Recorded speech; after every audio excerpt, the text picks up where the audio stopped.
So finally got Brittany on the Unconventional Money podcast. And you like initially were like, yo, this podcast is me because like everything I do is unconventional. So I want to hear all about it. And just in the beginning here, like you do beauty products, right? I don't wear makeup, so I don't know much about that other than what I see like the Kardashian propaganda that I see. Great That's like as much reference, as that's as 100%. much of about makeup that I know. They wear a lot of makeup. They're stunning. But so my first company, like I'm in the beauty space for both companies, but my newer one, which we'll get into, is like on the cusp between like skincare and sexual wellness. A diverse mix. Exactly. You got to keep it So interesting. how do those relate to one another? So our whole thing was for Bea, which is the company that I'm focused on right now. Our whole thing was when I was working with clients of my first company, Beautini, a lot of people would come in with these almost like embarrassing, intimate concerns. And they were getting ready for their wedding days. And like they'd sit in the makeup chair and like tell us so much about like their wedding planning, family dynamics. And then they'd be like, listen, like I have blemishes on my breast and I have a low cut dress. Like, what do I do? Or like, I sweat really easily. Is this makeup going to hold? Like, what do I do about dancing? Or like, I smell when I sweat, but I'm going to hug people. But like, can we also talk about my wedding night? Right. And they're like, what do I do if I stink? And so it was like almost like it came up a lot.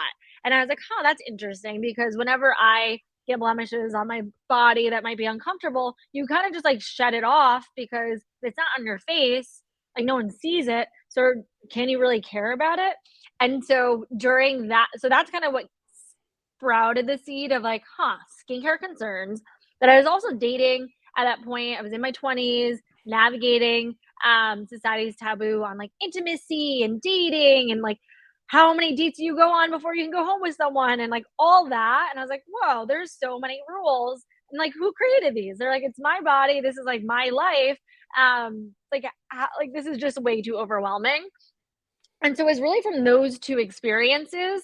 And also just like talking to women and being like, wow, like people are not like really talking about sex. They're not really talking about intimacy.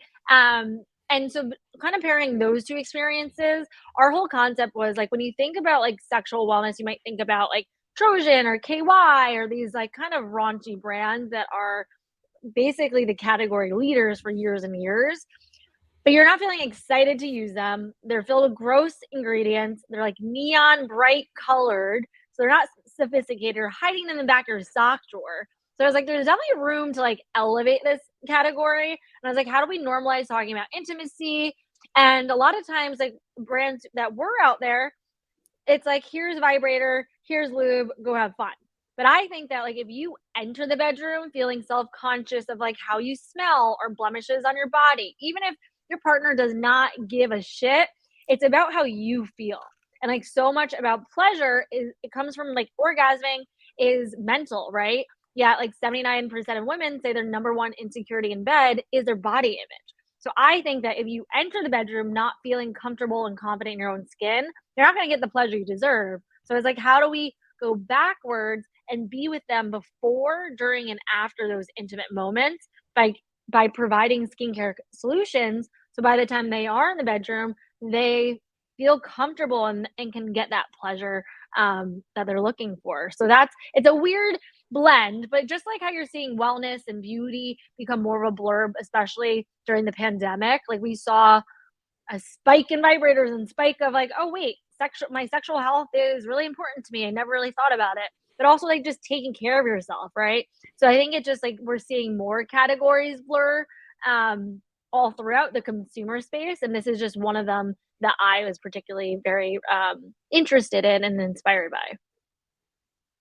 So it doesn't sound like this is something that you pursued, but yet a problem that you recognized and you're looking to solve that problem in the lives of women. And if you solve that problem in the lives of women, you also make us men lives a lot easier too. Exactly. Exactly. And it's funny because, like my boyfriend might be like, oh, I don't care what, like if you have blemish on your butt, whatever it might be. But it's like, no, but it's about us. And it's like when you feel confident, like even for anyone, right? Like it's like whether it's like getting a nice haircut or wearing a fresh shirt, you're like, wow, I feel good. And once you feel good, like that inner confidence is what resonates. And so I think that's something that I have done with Beautini, with creating beauty experiences. So when they look good and we emphasize their natural beauty, that's when like the inner confidence also radiates. So like that's where my mission has always been. Um, Wrote in my second grade journal that I wanted to have a beauty company. But when I graduated college, I was like, well, I can't really raise a ton of money with zero experience, let alone like just putting millions of dollars into packaging and bottles and formulas doesn't seem too smart. So I always knew I wanted to go into product. I just didn't know where the white space was in beauty for me to really invest in it. And so when it came into this concept of seeing these problems, I was like, "Aha, I finally found my white space." And for someone who may not know, like, could you explain what white space means inside your industry? Absolutely. Yeah, and I think so when people are thinking about, like, the most brilliant ideas that have ever been like, the most brilliant companies, or if you're considering starting your own company, it's not about reinventing the wheel, right? So, like, it's more about identifying a problem or need that is not being properly addressed currently in the market, or you find a way to, like, spin it where you're adding value or you're maybe positioning in a way for a different kind of demographic. So, like, for example, like when you think about cleaning products, like Mrs. Meyer's is one that is like a clean alternative, right? There was always cleaning products. There was always an all-purpose cleaner out there, right? The founder, I'm assuming Mrs. Meyer's, did not reinvent the wheel and try to create a bar of soap that turns into a all-purpose cleaner and a floor mop or whatever it might be. She just saw the opportunity to provide cleaning products to people who really want to value like clean ingredients in their food, in their cleaning supplies, and in their lifestyle. And so that is the white space. She found that opportunity within the category. Got it. So finding a hole inside of an industry and then figuring out what solution to fill that need or fill that gap inside of that. And one thing my wife always complains about, she's like, I can't find any clothes that fit me exactly. And I started noticing like how many people just roll up like their pants or their jeans because they're not like for the correct dimension. So there's like all sorts of little things that you start to notice when you like enter into those sort of little problems. Like they may not seem like a big problem, but like I know I feel better when I wear nice clothes and they fit correctly, and I'm sure it's the same for you. So like little things like Absolutely. that can definitely give you a comparative advantage inside a An marketplace. idea. And it doesn't, I think the beauty of starting a business is that the ideas that you find um, in the beginning doesn't mean that it can't adapt or evolve, but finding a white, like just beginning, like, where do I find a white space? I always find, like you said, like go back to your everyday routine and just see, like, are you picking up the toothbrush? How do you put the toothpaste on the toothbrush? Like, where are your problems? Or, like you said, like, I'm 5'2". A lot of pants don't fit me, right? So like that is for sure a problem. And once you can identify a problem and potential solutions on like, okay, what would be my ideal scenario for pants? That's how a white space can be identified. So I 100% agree with that. And how did you start to look at things so you could find that white space? Like, was there like a certain moment where you started like looking at things way differently, like that, little light bulb moment that everyone has at least once? Yeah, I mean, there are some people who have like a bazillion ideas on a regular basis, and I was never like this idea generator. And so I was just speaking to a class yesterday and like, I have so many ideas. How do you know it's the one? And so or like, how do you really get started? I always found like giving myself deadlines that could be shifted and changed, but I knew I wanted to go into product. Didn't know when or how, but I wasn't like I was running another business, so I didn't really need a deadline. But once I finally was like, listen, there are no weddings happening. We are in the peak of the pandemic. Let me really sit down with my thoughts and give myself like a month to come up with some ideas. I first started off with like e-retailer for like Gen Z consumers that was kind of like a Sephora. Not great. Spoke to people about it, and then I eventually led myself to Bea. But I think that it's just like providing and blocking out time for you to ideate and just like think through your routine, think through your thoughts, and just like talk to people to see what other ideas are sparked by conversations. That's where I find has helped me with thinking about Beautini and also like the idea for Bea.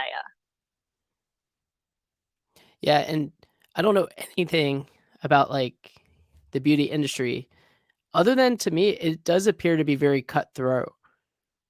Yes. I'd say that fashion probably seems like the most where people aren't super nice. Like, there's a lot of people in beauty who are very nice, but, like, think about how many, like, body washes you can pick out at, like, a CVS or a Whole Foods or any kind of department store. Like, you basically are like, "Well, I just need to wash my body," yet there's 20 different brands that do exactly the same thing. So, yes, it's very competitive, but from, like, a fundraising perspective, like, people are always willing to bet on a new brand versus a completely different model. So, like, the consumer space of products has always been there, and I think there will always be a ton of competition when it comes to, beauty into the beauty space. That also means that there's also a ton of opportunity because there's so many eyeballs just watching the growth of this industry. So I think of it as a positive, but you just have to be really dialed into your strategies to really stand out. Hmm, and is that how the best way to get started in your industry is to, like, come up with an idea and then look for other people who believe in the idea to get things started? Is that the typically how it works? Yeah, say that, like, you don't have to be, like, a makeup artist in order to make a makeup line, right? Like, the founder of Tarte, who sold her business for, I think, over $1 billion, Maureen Kelly, she had nothing to do with makeup, but she's like, "I know there has to be cleaner alternatives," and came at it as that way. So I'd say the first thing is, like, just figure out your idea. It doesn't mean you have to be an expert in the space, like, don't limit yourself. Just think about ways that you could solve or address a problem a little bit differently. And then at the same time, I think it's important to network within that space and become a sponge and learn everything you can about that industry, about your idea. So whether that's going to events or reaching out to people on LinkedIn or DMing them on Instagram, I think having both of those where you're building your network and you're learning and you're listening, most importantly, while you figure out your idea, I think that's like the best way to get yourself on your feet to start really thinking through how is this going to turn into a company. Mhm. So, you have Bea and then Beautini. Yes. What's, like, the differences between the companies, or what sort of, overlaps do they have in terms of this white space that you're solving these problems for? So great question. So with Beautini, I have always wanted to empower women to feel confident in their own skin. And so my end goal has always been I want to make products, I want to make a brand. But because I didn't understand where the white space was for beauty products when I graduated college, I was like, let me start on the service side. So Beautini does hair and makeup services. So we'll curl your hair, we'll put on makeup for you, and we specialize in weddings and events, and we're in the luxury tier of weddings. So we're really more like hospitality meets beauty services. Um, but I've learned how to really cater to this high-end clientele and the importance of creating an experience versus like, hey, let me just curl your hair and we're out of here. It's like, how do you greet them? How do you present yourself? How do you connect with this client? And so that's Beautini. We're service based, and Bea is product based. So we knew that like the Beautini customer was also our ideal Bea customer. Originally, like I said, I was like, let me target Gen Zers. I'm like, well, one, I know nothing about them. Two, they're not loyal to any brands. So I was like, let me stick with what I know, which was this demographic who's like a affluent millennial who's busy, generally lives in metropolitan cities, and is willing to invest in value or quality, but they want to make sure that it's not fussy and doesn't impede on their like busy lifestyle. So then with product Bea, we create skincare products that address concerns that affect your confidence in the bedroom and beyond. So we have a service company, which is Beautini, and then product-based company Bea. So y'all are like the Ritz-Carlton of weddings and skincare and making making people feel beautiful. Yes, and the overall Because you talked arching about the mission is that. experience, which is, a lot of people nowadays are willing to spend money on experiences, Yes. but, like, anyone could just walk into CVS and buy, like, a mascara. So, like, True. you is, like, your way in, like, through the weddings, and then that's how you've been able to, like, grow your reach? So so when we were talking about like where do you start, and I was like, oh, build your network while building out the idea. So as I was thinking about Bea, I was like, like I learned that me starting from ground zero with Gen Zers on like a marketplace that I have zero experience in and no network in this space, I was like, I don't know if this is like the right path for me. But so for Bea, I was like, okay, Beautini is beauty, but it's more in hospitality, weddings, and events industry. Bea is truly beauty. And so I leveraged my network first of our clients to develop the idea of Bea, right? So I was like ideating and trying to like really flesh out the concept for the company. And at the same time, I started attending different like beauty industry events during the pandemic. So they were all virtual, but whenever there was a chance for me to connect with someone offline via LinkedIn messaging, that's what I did. And so I did leverage the existing community for Beautini, but also and I also like, a lot of the planners and vendors of the Beautini wedding world have been like the biggest supporters for for Bea, but it was all about like also like building my network more targeted into this beauty consumer space, which I was very intentional about doing since I started working on idea for the company. Yeah, I feel like that's crazy that you, stayed in an industry despite what everything was going on with the pandemic and, Pandemic. like, didn't quit and Oh. become a realtor like a lot of people I saw. Like, people were I because I know, mean, right? Everyone that's was. pretty much like a dead end. Because like, the weddings pretty much stopped. So, you probably had to really dig deep on, like, figuring out, like, what's the next step for Brittany. And I um I knew probably like a year or two when was starting Beautini. The way to scale services is through rooftops, right? Like the number of locations that you have throughout the country means like, okay, then you can grow it into this like 20, 50, $100 million company.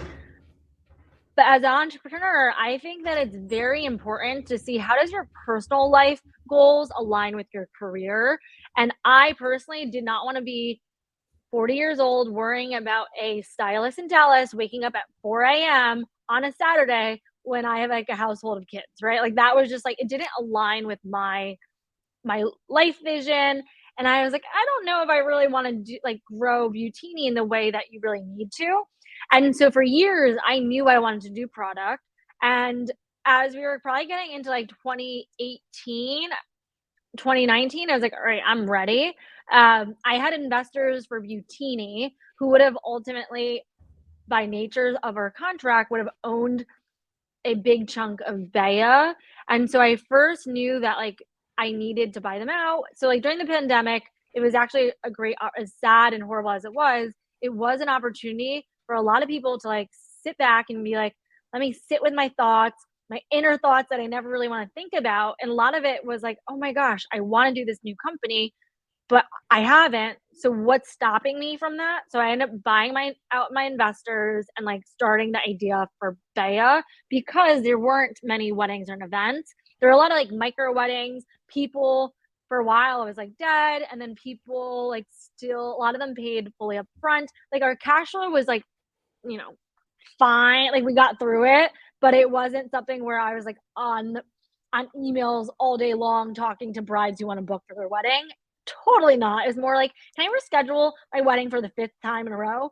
And so it just provided like time for me to really think about this, my next step.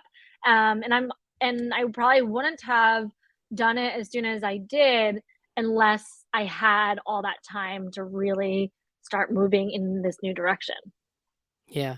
And how did those negotiations go on those buyouts?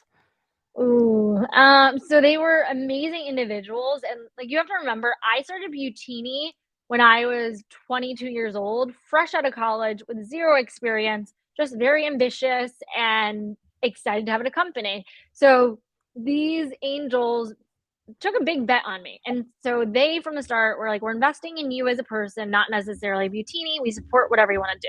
So, like, that whole idea was really great, um, but then with any kind of investor, like, if they have one vision and you have a different one, doesn't like, the pieces don't always align, and that can make it a little bit difficult. So the conversations were difficult, but, like, ultimately, it was like a mutually beneficial ending because it was pandemic. There was so many unknowns. So they got a price point that that made them happy. I was able to like start fresh and took a little bit, but ultimately they're supportive and I'm still in touch with them today. But it wasn't the easiest thing to do for sure. Mhm. So how did that go, like, figuring out that price point? I gotta ask, I'm curious. So, honestly, so I don't even so people always ask me that, and I think I had a Like, little I bit don't of care about the number, I PTSD. just wanna hear about the No, no, no. experience because, like, these are, like, experiences that don't come up too much, but when they do, No, you I'm gotta be like in ready. exactly, in full transparency, I was like, "Oh my gosh, I need to," and at first they're like, "No," and then my lawyer is like, "You either need to, like, burn butane like, let butane burn to the ground, or you're gonna have to figure out how to get like, convince them to let you do that," and I was like, "Well," I basically was like, "Listen, like, we're in a pandemic. Our business is not going to get up to speed for another, say, 3 years. I've already communicated I don't really want to do this business for my entire life. So, like, how I see is I either start fresh and we come to an agreement on that price point, or I'm going to go get a corporate job while we're like in this pandemic and be able to at least self fund a new idea. And I'm the one who runs the company. So, like, are you going to step in? Like, what does that really look like? And so, once we kind of painted that picture of like, listen, we get you're really unhappy. Yes, we're in a pandemic. We do believe it's going to bounce back stronger, but we don't want to operate this business. So, sure, let me think about it. And it was really just like having individual calls and hearing what they all wanted and then just piecing it together, presenting options. Um, One of them was like buying a house. So he was like on a timeline. So it was a lot of like just juggling a bunch of different pieces and just allowing them to see that I'm not trying just to like hop out of it. But just like us getting on the same page was like the hardest piece. And once we did, then it was smooth sailing from there. Mm. Were these investors women, men? What was the background of these investors that caused this difference view of, values? So it was 2 men and 1 woman. The woman was, like, definitely like, the most easygoing. She's like, "I just like, whatever you want, like, I'm here to support you." She's like, "Naturally, we don't love this idea, like, they don't love this decision," but she's like, "I totally understand." I'd say one of them was, like, my mentor/investor, and he, I think, was just, like, really bummed. So, like, it was there were definitely emotions involved because as a small business, and with angels, you develop these relationships, and so, like, when you're breaking up, it it changes things and it makes it a little bit more difficult, but I still talk to them today, and so I think that for me, I didn't wanna do it in a way where I'm like, "Peace, I'm leaving, I'm gone," but it was more of like, "Hey, listen, this is my life too, and, like, I'm not happy. I don't like, this is not I've we've communicated this all together that there's something more in store for me from a different business, um, in the meantime, we just don't know what that timeline looks like. So it was definitely hard, probably the hardest things I've done, but the outcome, like, there was such a huge sense of relief for me to be like, "Okay, I'm in the driver's seat again. I can really think through how I'm going to get Butini back on its feet after the pandemic and even through the pandemic. And then be very mindful of how we allocate budget for Gaia, because I do not want to take on investors until I absolutely need to, which I know there will be a time, but I do want to self fund as long as possible. True that. It's always good to be the captain of your own ship. It Yes. your story reminds me of did you read Will Smith's book? No. Well, there was like a story, I guess I didn't know this, but Will Smith was married before his current wife, Jada Pinkett. And I guess he went to like Quincy Jones, like the famous musician. He's like, "What do I do?" He's like, "Just give her half and move on." Like You like got to cut like your losses. Yeah. just don't fight it, especially a lot of people who may not be in the entrepreneurial space but are going to don't understand that like unless there's like a lot of money at stake, typically getting into a legal dispute is not worth it. Um No. so it's like, oh man, I'm just gonna like sue this person. It's like, well, unless it's for like hundreds of thousands, if not millions of dollars, it's not even worth your time. And if you start doing some background, like if you look into like Apple computers, for example, there is actually the Beatles record label was called like Apple as well, and there was like a big dispute between the names, and like there was like several lawsuits. So it's like it has to be like big money to be like getting into that stuff. So seems like you took the, I don't want to say the high road, but found a solution that everyone was at least somewhat satisfied with. Yes, 100%. And I will say, like, even when you are like, if you're not an entrepreneur and you are in the corporate world, like sometimes, like if you chose that you wanted to go into marketing and you're so deep into that path, I think a lot of times you just feel like hopeless, where you're like, wait, I signed on for this. It's been 10 years. Like, how do I get out of it?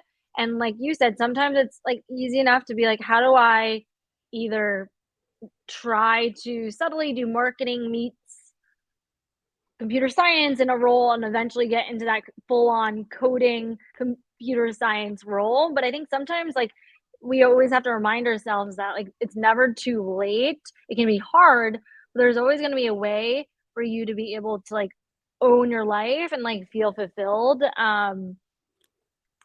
with knowing that there might be some obstacles with everyone's life and obligations being a little bit different.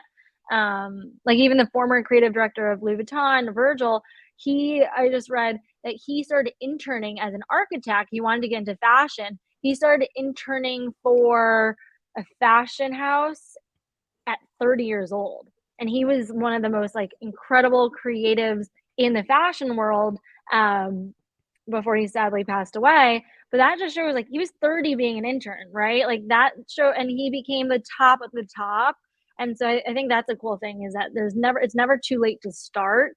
It just takes some time, no matter where you're coming from. But there's always room to make your own life.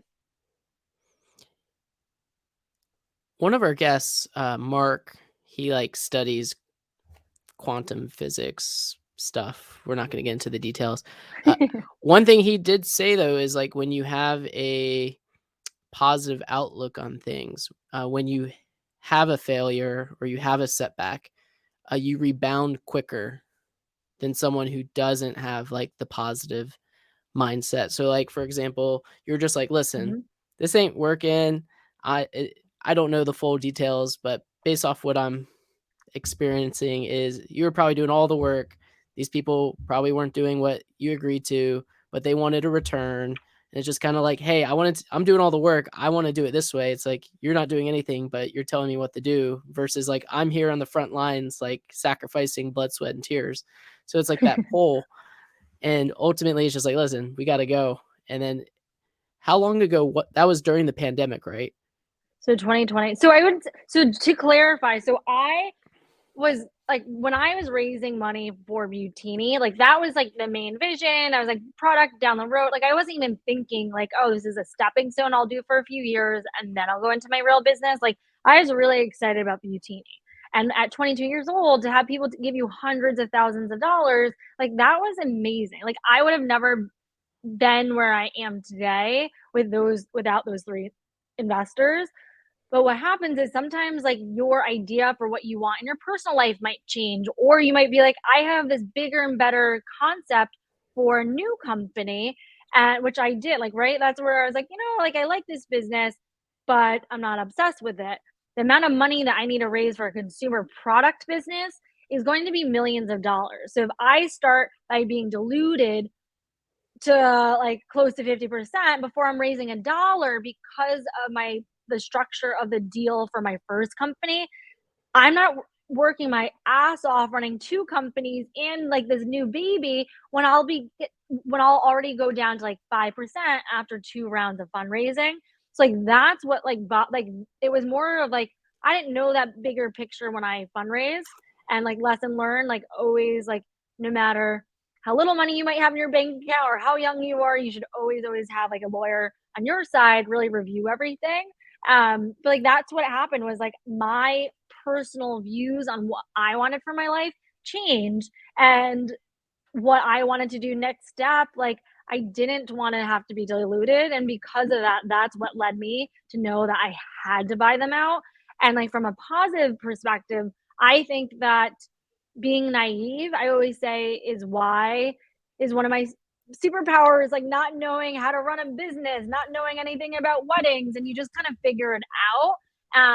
And I was like in a very dark place, like during the pandemic, and trying to figure out my next steps and feeling resentment and frustration on like, why am I not already doing what I want to do? But I also love this company that I still have, but it's just not operating right now, and I felt so hopeless. But I agree, like if you're always cynical on everything and you can't find like the glass half full, the journey of being an entrepreneur is so long, and there's so many ups and downs that negativity is just going to pull you down. Whereas if you are, I've always been more on the optimist side, and maybe I've been too optimistic in certain situations, but I can really be like, wow, we did an amazing job, team. Now time to move on and focus on the next milestone. And so I think it's not about totally being blind and just like happy and aimlessly optimistic, but being positive and being able to spin different situations into like a learning lesson versus like, oh, we did such a bad job here and we stink at this and we stink at that. That's just not going to work in the long run, in my opinion. I like the glass half full. I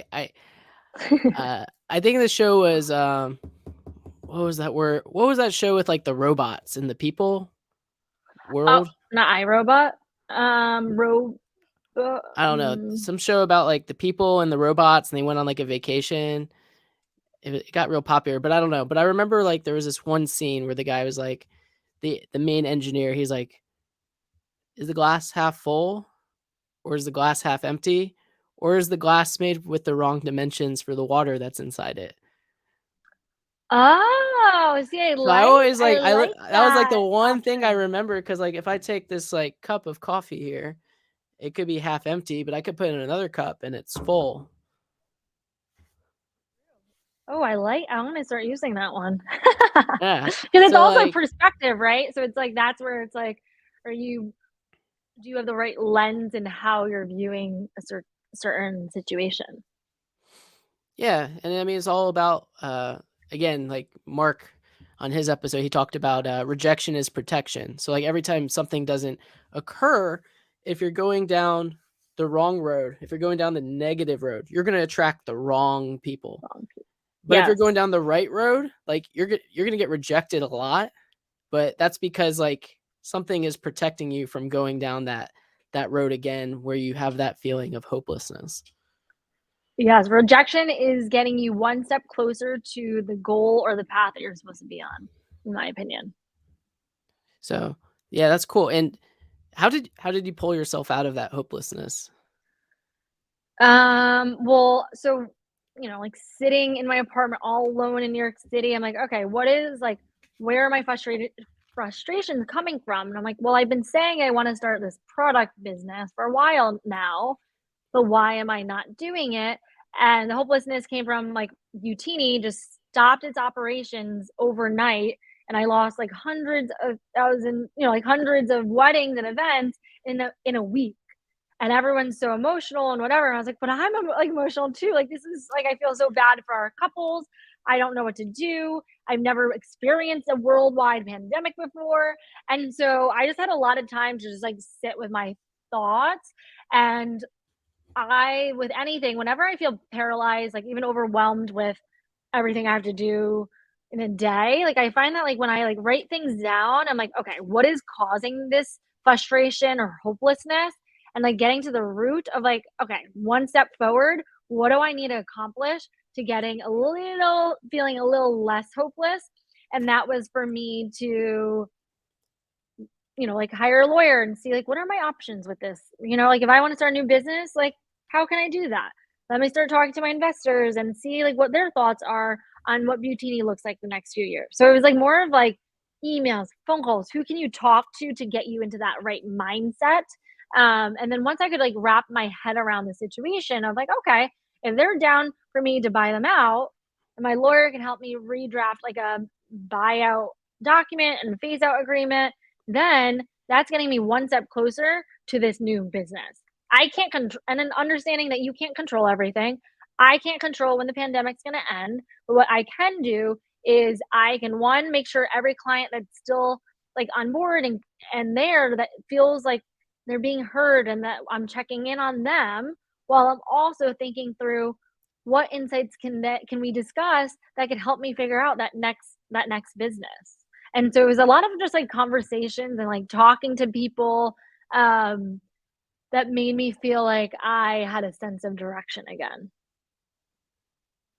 But It's going back to the negative piece is that I had a few friends in the industry for the weddings, and I'd be like, all right, what do you think's happening? What are you doing with your businesses? Like, how are you cutting your costs? Like, did you keep your team? Did you lay them off? Like, what are you doing? And so that was helpful to talk to anyone you could in the initial like few months. But then you would find that some people would be like, this is never gonna end. Like, I don't want to do it. I don't even want to work anymore. Like, just forget about it and be super negative. And I was like, ooh, that's not energy that I want to like be around or virtually. And then you had found your certain people who had like a similar perspective and mindset, right? They were drinking out of that same glass. And those are the people who I think kept me sane and got me to a much better spot on understanding next steps, despite all the uncertainty and the sadness and everything going on with COVID. with a lot of people quitting during COVID that increased your white space. Good question. Or no? Yes, good question. So I do think that yes. So our whole thing is Beautini is a company, right? We're not just one person who's doing all these wedding services. Because I say, like, for example, if you have a car service, they're gonna make sure whether it's Joe or Pam, whatever, you're gonna make sure that someone is there to pick you up at 4 a.m. to go to the airport. If you hire Jack, you're relying on Jack waking up and being in front of your house by 4 a.m. and Jack gets in a car accident on the way to your apartment, there is no other solutions. And so with Utini, like a lot of people were rescheduling their weddings time after time. And the one person, if they hired a single person, a single artist, that person wasn't free for their new date, they were screwed. And so I think that the pandemic and all these reschedules really reinforced our point of differentiation for Beautini, knowing that like we're going to be here for you no matter how many times you reschedule your wedding. You know that Beautini will be there on your wedding day. So it did spike our demand because planners, brides were like, I don't want to take chances with individuals in case something happens. Beautini is reliable and their quality. I'm willing to spend a premium for that security. But what happened on the other side is that all of our artists, they have personal clients and they work for us. So they were so busy rescheduling some of their personal clients that their availability was a lot less than normal. So we had to figure out how to do a ton more weddings, right? Satisfy all these rebooked weddings, but also make money by having new clients come in. And so like labor costs went up because the demand for all artists went up. So it was great from a brand perspective and our reputation on how we handled the pandemic. But on the flip side, even now, like with inflation, there's so many costs that really spiked because of it. And so we just had other areas that we needed to like double down on. If you believe in it, might as well double down. Go all in. Yes. How much worse can it it's like how much worse can it get? We're already I in it. know. I mean, true. I was like, yeah, I mean, and it wasn't like 2020 was chill. People were having micro weddings. 2021, that was tough because a lot of people rescheduled their weddings there, but then like a week before they'd be like, "Oh, so and so has COVID, I'm canceling my wedding." And you're like, okay. So how do we handle like payment to the stylist? Like we need to have 30 days notice. This is COVID.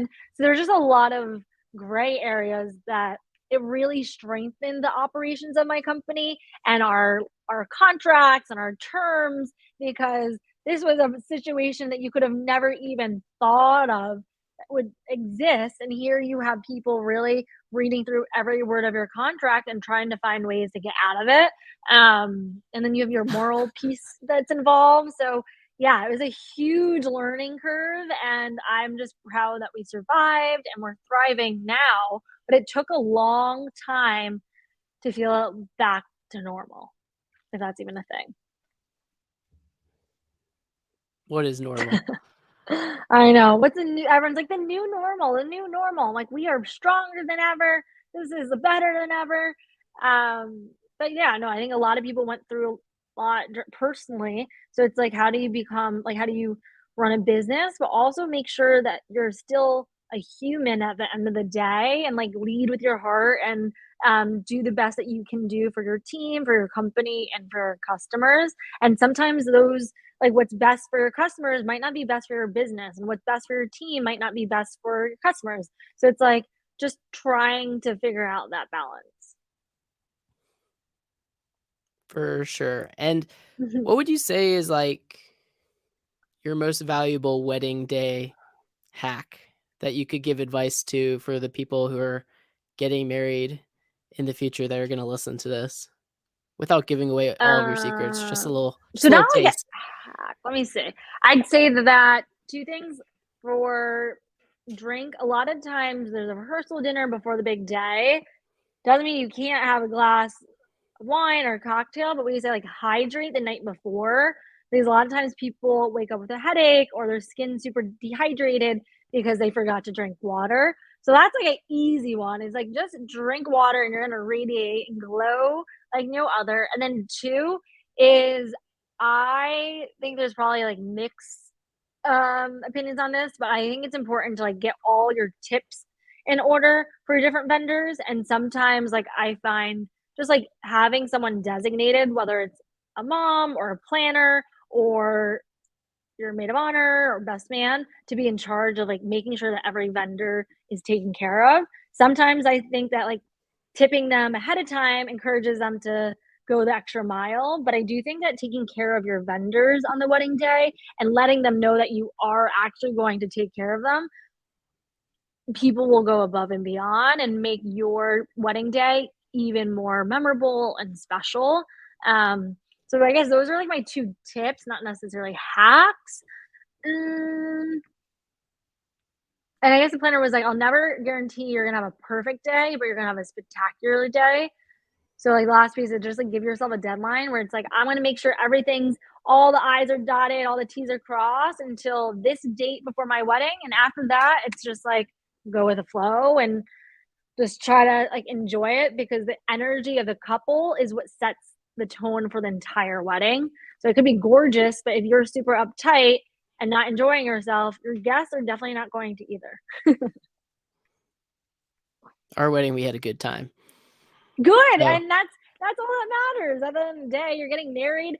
You got married to your wife. You get married to your partner, and like that is like sometimes like the wedding world, which I love. It's like very overwhelming and it's expensive, and people get in their heads when they're planning a wedding. So it's like they lose sight on like why they're even having this thing in the beginning. So at one point you just got to be like, you know what? I'm marrying my best friend, and whatever happens, it's gonna happen, and we're still gonna have a great day. yeah, I remember I like got out there. I see everyone sitting and it's like dead quiet. And I don't know what I said. One person said, I said, like, "Am I at a wedding or a funeral?" I don't remember saying that. I do remember saying, like, "Let's effing go." And, like, everyone started like, it was like everyone was, like, super quiet and, like, formal, and then I said that, everyone's like, "Yeah." And I was just, like, giving high fives. So, I like, love that. Is that when you were really. walking down the aisle? Uh-huh. That's awesome. So, we had a good time. One of my wife's friends texted her, she's like, "Hey, can you get married again?" Like, to Josh, but, like, "I want you to get married again." Oh, I So, love that. So that's a good sign of like a people I always say people remember how they felt at a wedding, right? So they don't necessarily care about like the flowers, but it's like how do they like feel? It's like do you have good music? Do you have good food? Do you have good people? And it's gonna be a successful wedding or party or however you define it. How long ago did you get married? a little over a year ago. So Yeah. not too long March ago. March 5th, 2022. The biggest thing with us is we made sure we invited the right people despite, like, people getting upset, because when you have all of the right people at your wedding and, like, the vibe is right, it's gonna make sure everything else goes according to plan. But if you, like, invite those people that are, like, wishy-washy, or, like, they could, like, kill the vibe, it could ruin, like, the whole day. So that was, like, the biggest thing for us, is we were very, like, selective on who Mm. we had at the reception, despite So how did you put together a guest list then with that framework? Like, was it we were hard to just. cut people of like, "Ooh, we see them all the time," but they're really buzz killers? No. People understand, like, I see people get married all the time, it's a mindset thing, it's like, listen, like, weddings are expensive, and you can't, Mhm. and we all have budgets, most of us, so we can't invite Yes. everyone. So, a reasonable person will understand. An unreasonable person will be show their true colors. That's just my thoughts. I agree 100%. It's like, well, if someone's gonna get that upset over, you, like, not being able to include them, then it's like, you gotta question, like, if that's the right relationship or friendship for you in the beginning or in the first place, right? Because at the end of the day, like you said, no matter how wealthy you are or whatever, like everyone has a budget. And yeah, weddings, like people don't realize how expensive they are. Like I'm in the industry, granted, I don't plan them, but just like hearing more on like pricing and vendors, I'm like, oh my gosh, like they're even more expensive than I even realized. And that's saying a lot since I'm in the industry. Yeah, but to be fair though, on the flip side, if you get invited to a wedding and you can't go as the bride and groom, you gotta have that same mindset, just because, like, you don't know what someone's going through Yes. or what their situation is. So you gotta be equal on both sides of that dynamic when it comes to your I wedding. love that. Because what's the why are you stressing out? It's supposed to be a beautiful day. I love that idea, and I do think that, like, there was even a New York Times article that came out maybe last year where it was like people were turning down weddings because they're so expensive to go to and they can't afford the wedding gifts or whatever it might be, and so I think even becoming like a groomsman or a bridesmaid, right? There's certain, of course, when you're like, yes, I want to be a bridesmaid. Like, there's a lot of like you're committing to a lot. You're committing to going maybe away for a bachelorette party. You're going away. You're committing to like wearing the same color dress as everyone else. You're probably committing to hair and makeup, and that all adds up. And so, I think that if a couple is choosing to do a wedding a certain way or choosing to do a far away bachelorette party. Like they have to have that same, like you said, that same understanding of if someone can't come, it's not a personal decision. You have no like idea financially where they're at. And it's honestly none of our business, right? How people handle their finances and what they choose to spend their money on is truly their decision. And so, yes, people can't we hope that people aren't upset when they're not on the guest list, or maybe they're invited a little bit later on when they know that there is room to include them on the guest list. But also, like when people don't say yes to being a bridesmaid or a groomsman or attending, it doesn't mean it's necessarily because they don't want to be there. It just means that they have other priorities and factors that they need to consider. Totally. And if you want to spend money with Brittany, where are you located? Like, where you said you're in a couple different cities? Yeah, so we're for Beautini, our main headquarters is in Flatiron in New York City, 267 Fifth Avenue. You can go on to beautinibyBLO.com to get more information. You can follow us at Beautini. And then Bea is Bea, Beia Beauty on Instagram and TikTok. And our website is beabeauty.com. Go check it out. And that's B as in Bravo, E as in Echo, I as in India, A as in Alpha. Yes. Thank you Hey, so much for having me on. This was so yeah, great to talk to you. it was fun. It was nice to virtually meet you, and I feel like there's a lot of good nuggets here in this episode. So appreciate everyone that's listening, and hope everyone has the best day. Bye.